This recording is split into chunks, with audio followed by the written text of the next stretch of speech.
ratio pour les 54 pays de l'Afrique, on aura près de 250 000 jeunes qui arriveront sur le marché du travail.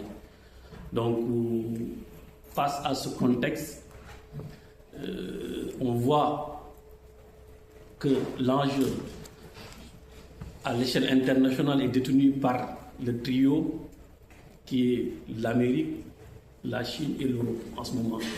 Donc, je viens de dire qu'en 2050, une personne sur 4 qui vivra au monde sera africain. Donc l'Afrique ne doit pas être en reste par rapport aux opportunités de la 4e révolution qui est l'intelligence artificielle. Maintenant,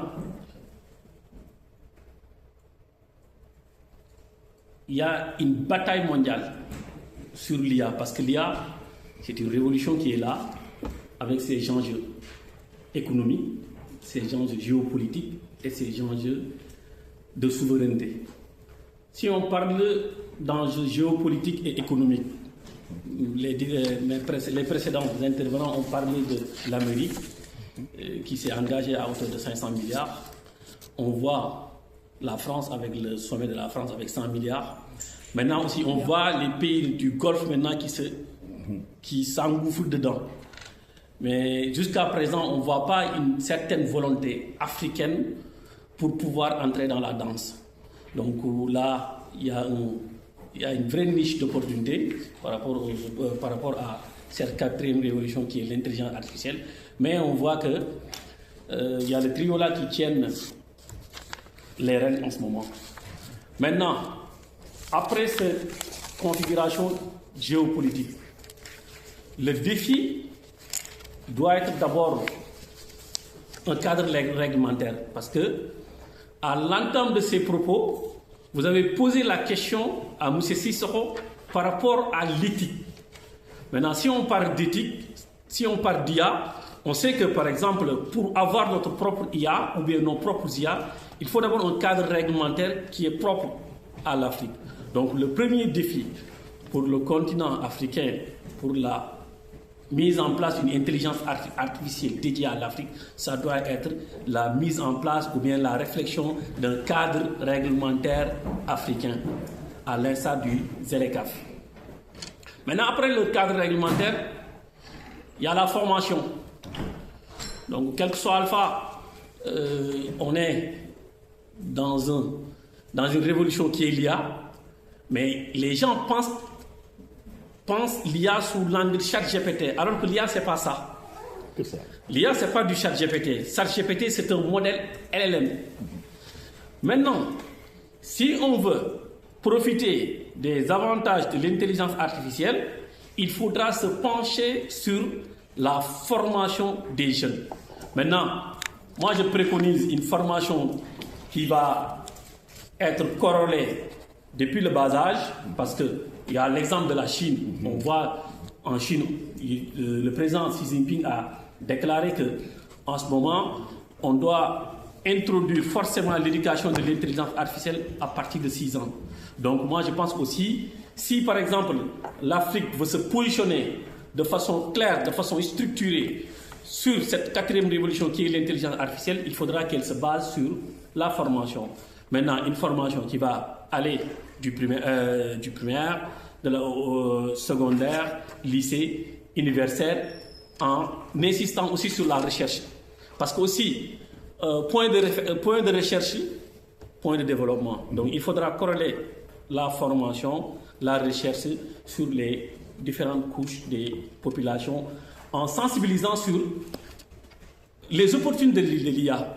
Moi, je disais à un ami polytechnicien du nom de Ndiaïdia que, étant donné qu'on a subi beaucoup de choses, 400 ans d'esclavage, 100 ans de colonisation, et par exemple 100 ans de néocolonialisme, moi je pense qu'on ne doit pas être là à se lamenter. Il faudra faire face à la réalité et puis s'approprier de cette 4e révolution pour, par exemple, réduire de 200 à 300 ans nos écarts de sous-développement. Maintenant, pour cela, il faudra un cadre d'abord réglementaire, l'éducation, et un cadre aussi de la souveraineté numérique, comme vient de le dire Mme Anna. Parce que aussi, on sait que les données sont entraînés. Maintenant, ils sont stockés au niveau des data centers. Je pense qu'avant-hier, j'étais en train de regarder un documentaire sur un grand data center du nom de Stargate que le triptyque OpenAI, Nvidia et Oracle est en train de mettre sur pied. Rien que la construction, il y a 2200 ouvriers qui travaillent dedans. De l'autre côté, il y a Anthropic, il y a AWS, donc tous les géants du Big Tech. Maintenant, la course, ce n'est plus vers l'IA, mais la maîtrise des data centers. Donc, si l'Afrique veut mettre sur pied son propre intelligence artificielle, il faudra qu'il se focalise sur la souveraineté numérique. Et la souveraineté numérique est du ressort des décideurs, c'est-à-dire des États, des gouvernants, en collaboration ou bien en accord de principe avec les différentes parties prenantes. Parce qu'il y a l'État, il y a le public, il y a le privé, et aussi il y a la jeunesse qui est partie prenante. Donc moi je pense que ça doit être toute une batterie de mesures sur le cadre juridique, l'éducation, la formation et la mise en place des infrastructures qui vont nous permettre de nous doter des IA ou des modèles d'intelligence artificielle qui seront en rapport avec nos quotidiens. Et puis aussi, une intelligence artificielle qui sera capable d'absorber. Parce que derrière l'intelligence artificielle, c'est l'économie numérique.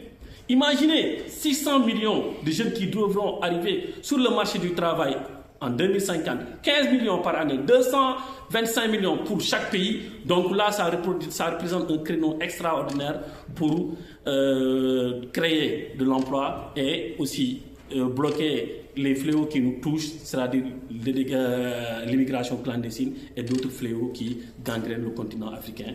Sur ça, je vous remercie. Merci. Bravo.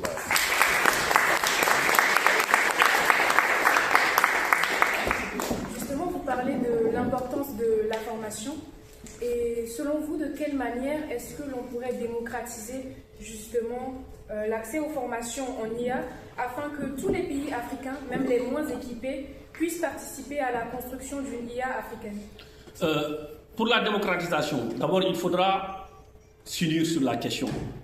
Parce que nous, on sait que concernant beaucoup de configurations géopolitiques, même aux Nations Unies, c'est 54 États. Moi, je pense que 54 États éparpillés ne peuvent pas faire quelque chose de concret. Donc, même par exemple, si on n'est pas un seul pays, il faudra que les 54 pays africains s'assoient sur une table pour discuter du cadre réglementaire. Parce que moi, je pense que c'est le cadre réglementaire qui vient avant tout. Discuter du cadre réglementaire qui va permettre l'implémentation des modèles d'IA pour le continent africain globalement. Merci.